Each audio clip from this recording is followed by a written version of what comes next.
നമസ്കാരം. Raft of ഫുട്ബോളിലേക്ക് അവർക്കും സ്വാഗതം. അപ്പോൾ എങ്ങനെയാ കാര്യങ്ങൾ?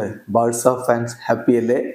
കളിച്ച 4 കളികളും വിജയിച്ചിരിക്കുന്നു. 12 പോയിന്റുമായിട്ട് ഹാൻസി ഫ്ലിക്കിന്റെ കീഴിൽ FC ബാഴ്സലോണ കുതിക്കുകയാണ്. ഇന്നലെ വെലഡോയിഡിനെ ഏകപക്ഷീയമായ 7 ഗോളുകൾക്കാണ് തകർത്ത് തരിപ്പണമാക്കിയിരിക്കുന്നത്. ഈ കളിയിലെ ബാഴ്സലോണയുടെ താരങ്ങളുടെ പ്ലെയർ റേറ്റിംഗിലേക്കാണ് നമ്മൾ ഈ വീഡിയോയിൽ പോകുന്നത്. ആദ്യം മാർക്ക് ആന്ദ്രെ ടെർ സ്റ്റെഗന്റെ കാര്യം. ടെർ സ്റ്റെഗന് പ്രത്യേകിച്ചൊന്നും ചെയ്യാൻ ഉണ്ടായിരുന്നില്ല എന്നുള്ളതാണ് യാഥാർത്ഥ്യം. എങ്കിലും ഫസ്റ്റ് ഹാഫിൽ അദ്ദേഹം ഒരു ക്രൂഷ്യൽ സേവ് നടത്തുകയും ചെയ്തിട്ടുണ്ടായിരുന്നു. അദ്ദേഹത്തിന് 10ൽ 6.5 റേറ്റിംഗ് ആണ് കൊടുക്കുന്നത്.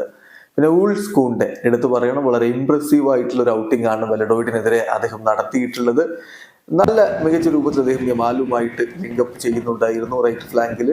അതുപോലെ അദ്ദേഹത്തിന് ഗോളടിക്കാൻ ലഭിച്ച അവസരം അദ്ദേഹം ഫുള്ളി ഉപയോഗപ്പെടുത്തി എന്നുള്ളതും എടുത്ത് പറയേണ്ടതാണ്. കൂണ്ടയുടെ ഇംപ്രസീവ് ആയിട്ടുള്ള പെർഫോമൻസ് ബാഴ്സലോണയ്ക്ക് ഒരു ആശ്വാസമാണ്. കാരണം without a proven natural right back ആണ് അവർ കളിക്കുന്നത്. അപ്പോൾ കൂണ്ടെ ആ ഒരു പോസ്റ്റിൽ നന്നായിട്ട് കളിക്കുന്നു എന്നുള്ളത് പോസിറ്റീവാണ്.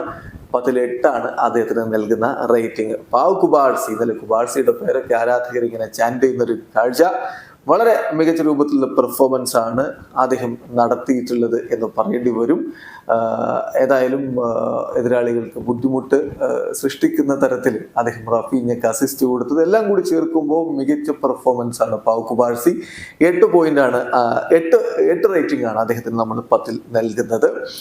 ദെൻ ഇനിഗോ മാർട്ടീനസ്, അദ്ദേഹവും നല്ല രൂപത്തിലുള്ള ഒരു പെർഫോമൻസ് തന്നെ നടത്തി.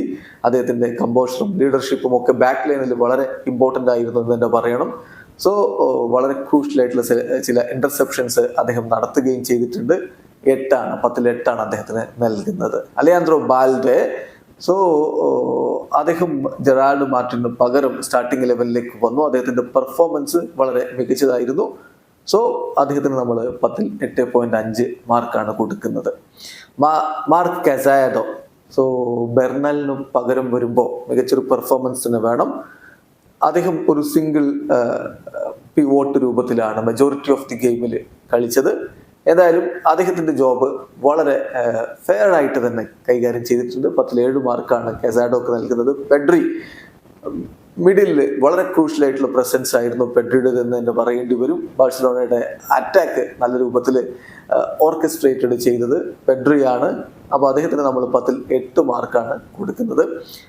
ദെൻ റാഫീഞ്ഞ, എന്തു പറയാനാണ്, 10ൽ 10. മറ്റൊന്നും പറയേണ്ടതില്ലല്ലോ. മികച്ച പെർഫോമൻസ് ആണ് ബ്രസീലിയൻ സൂപ്പർ താരത്തിൽ നിന്ന് വന്നത്. ഹാട്രിക് വന്നു, അസിസ്റ്റ് വന്നു. ഒരു പക്ഷേ ഇന്നലത്തെ കളിയിൽ അദ്ദേഹം തന്നെയാണ് അവരുടെ ഏറ്റവും മികച്ച താരമായിട്ട് മാറിയിരിക്കുന്നത്. 10ൽ 10. ഡാനി ഓൾമോ 9.5 ആണ്. അദ്ദേഹം ടീമിലേക്ക് വന്നിട്ട് വളരെ പെട്ടെന്ന് ടീമുമായിട്ട് സിങ്ക് ആവുന്ന ഒരു കാഴ്ച.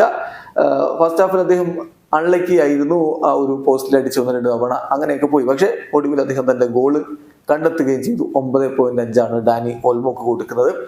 ലാമിൻ യമാൽ, ഈ ഉപതാരം വിസ്മയിപ്പിക്കുന്നത് തുടരുകയാണ്. 2 അസിസ്റ്റുകളാണ് അദ്ദേഹത്തിന്റെ ഭാഗത്ത് വന്നത്. അതുപോലെ അദ്ദേഹം പല അവസരങ്ങളും ക്രിയേറ്റ് ചെയ്യുന്ന കാഴ്ചയും കണ്ടു. ഇത്ര ചെറിയ പ്രായത്തിൽ ഈ രൂപത്തിൽ എങ്ങനെ മെച്ചൂർഡായി കളിക്കുന്നു എന്നുള്ളത് അത്ഭുതകരം തന്നെയാണ്. 9 പോയിന്റാണ് അദ്ദേഹത്തിന്, 9 റേറ്റിംഗ് ആണ് കൊടുക്കുന്നത്. റോബർട്ട് ലെവൻഡോസ്കി 11 ഗോൾ അടിക്കുന്ന സ്ട്രീക്ക് തുടരുകയാണ്. സോ ബാഴ്സലോണയുടെ മുന്നേറ്റ നിരയിൽ ഒരു സുപ്രധാനമായിട്ടുള്ള ത്രെട്ടായിട്ട് എതിരാളികൾക്ക് മുന്നിൽ അദ്ദേഹം അങ്ങനെ നിറഞ്ഞു നിൽക്കുന്നു. 10ൽ 9 തന്നെ അദ്ദേഹത്തിനും കൊടുക്കുന്നു. സെർജി ഡൊമിംഗസ് അദ്ദേഹത്തിന് 10ൽ 7 കൊടുക്കുമ്പോൾ Eric Garcia 7, Fermin Lopez 7, Torres വന്നു, അദ്ദേഹം ഗോളുണ്ട്, അസിസ്റ്റ് ഉണ്ട്, അദ്ദേഹത്തിന് നമ്മൾ 7.5 കൊടുക്കുന്നു. Pablo Torre 6. ഇതാണ് നമ്മൾ കൊടുക്കുന്ന റേറ്റിംഗ്. നിങ്ങൾക്ക് വ്യത്യസ്തമായിട്ടുള്ള അഭിപ്രായങ്ങളുണ്ടാവും. പക്ഷെ ഒരു കാര്യം ഉറപ്പാണ്, ബാഴ്സലോണ ഹാൻസി ഫ്ലിക്കിന് കീഴില് തീർച്ചയായിട്ടും കൂടുതൽ കരുത്തരായിട്ട് മാറുകയാണ്. ഇവിടെ അവസാനിക്കുന്ന ഫുട്ബോൾ ലോകത്ത് കൂടുതൽ വിശേഷങ്ങളുമായി റാഫ്റ്റ് ഓഫ് ഫുട്ബോൾ എത്താം.